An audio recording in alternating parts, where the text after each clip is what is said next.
It's all quiet with the exception of the preacher on the TV asking for money. He realizes he's wearing the necklace now. The preacher starts talking straight to the camera as if he's talking to Jonathan.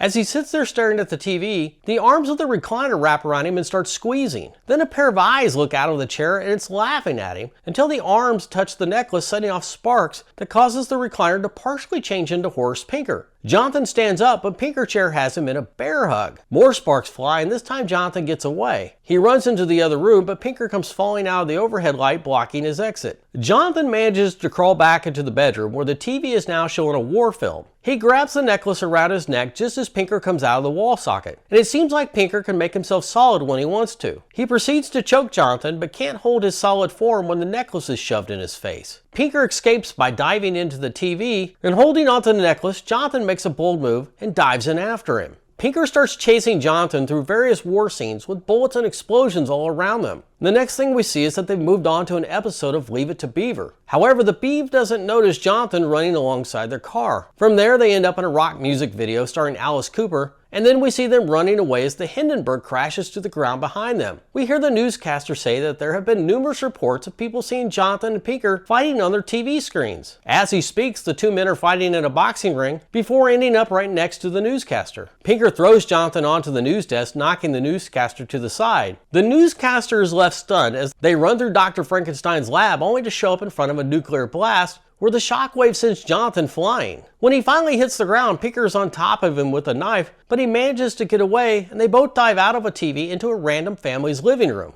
Not only does Pinker beat up Jonathan, he starts punching the dad too while his wife and kids just watch. Jonathan grabs the TV remote and dives back into the TV where we see the same preacher from before. Not one to be left out, Pinker dives in after him. They land on the studio floor where the preacher is broadcasting his telethon.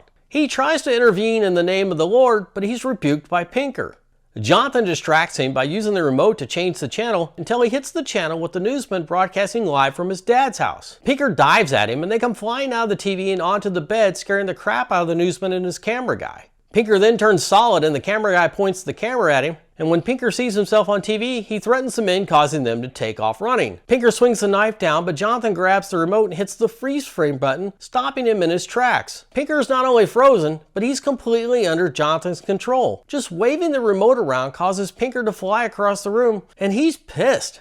Jonathan explains that his master plan is for the power to be cut and anyone left in the room will be screwed. He plans to be the only one to exit through the TV. But Pinker points out one little flaw in his plan. Turns out he's off by a few minutes. Rhino cuts the power just as he realizes his mistake. As the power starts to go out across the town, Pinker dives at the TV just as Jonathan unplugs it. With the TV off, all Pinker manages to do is put his head through the screen, causing lots of sparks. Jonathan grabs the necklace and makes a fist with it, which allows him to punch Pinker and knock him on his butt. While Pinker is stunned, Jonathan hangs the necklace on the lens of the camera and takes a chance by diving at the camera lens. He disappears inside and the camera falls over, disconnecting from power. As Jonathan flies through the digital world, Pinker screams as he blows up in a bunch of sparkling lights. We see Jonathan come flying out of the TV back into his own house, and as he lays on the floor, you can hear Pinker screaming in the flames of the broken TV circuits. As the power goes completely out in town, Pinker is trapped, but he's still threatening Jonathan. Jonathan then uses the remote to turn the TV off, which silences Pinker.